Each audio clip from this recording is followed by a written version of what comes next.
if you could, I mean, mental health is complex, and Mm-hmm. everybody's different, and everybody has a different Mm-hmm. dynamic.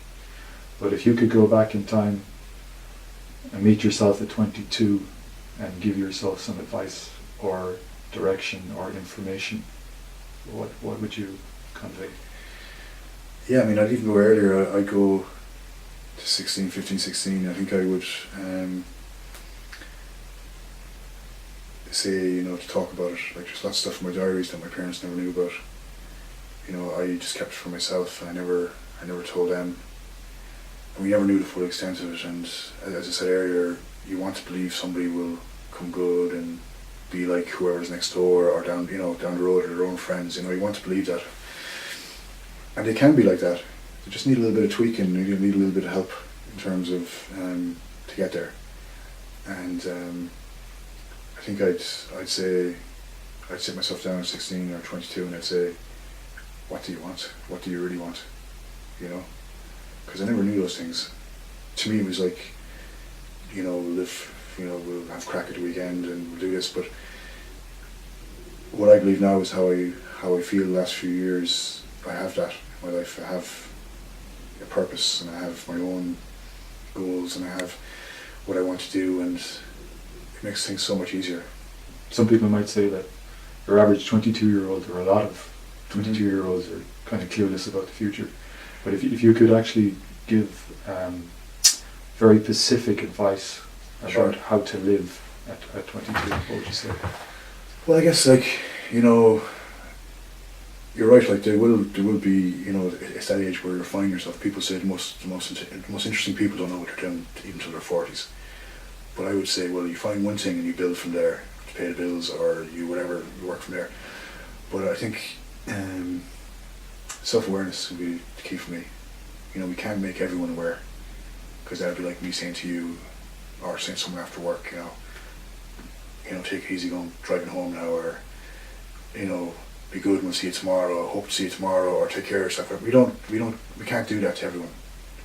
That's awareness, but we can use self-awareness, because I believe that suicide is a, for me anyway, I believe it was very irrational, and we're fighting something that's very irrational with rational thoughts. We're saying talk to people, do this, do X, Y, and Z, but we should be developing self-awareness skills for that person.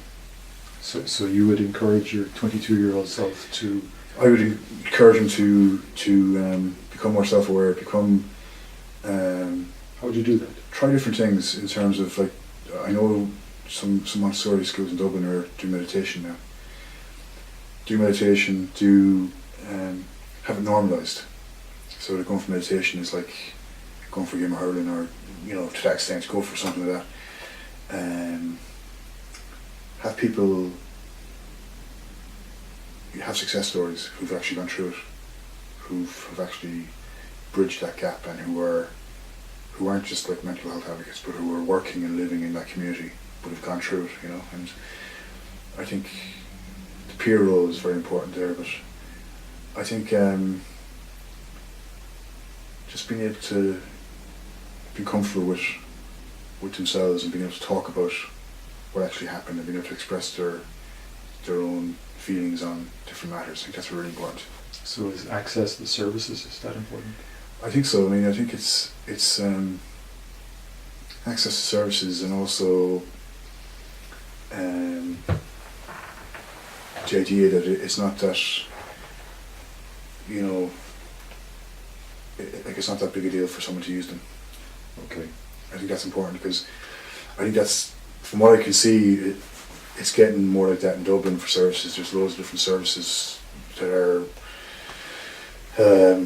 competitively priced, and it's not, you know, as big a deal as it was 10 years ago. Down the country, I can see a huge gap. Okay. A huge gap for that. But that's, you know, I think the normalisation of services. You know, that if everyone is different, then we should use everything and anything to kind of give them the opportunity to feel better about themselves, you know. And you mentioned structure earlier. Is structure a big thing?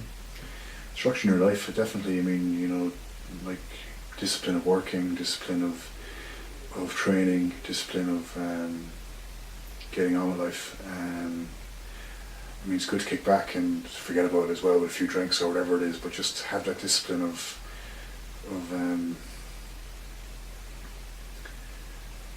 like knowing what you want to do.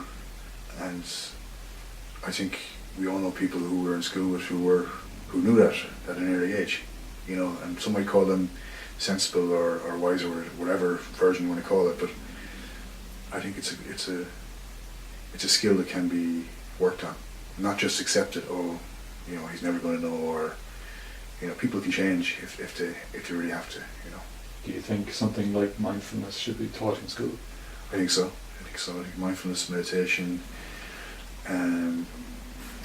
I think when you look at some of the classes that they have in schools, like civics and religion, you know, I think there's definitely an opening for them, because like relevant life skills, whether it's budgetary, dietary skills, you know, whatever life skill you want to call it, that is relevant to a 17-year-old in school right now. It's going to be different from when I was 17, but it shouldn't be different in that many ways. It just wasn't available then at all, you know.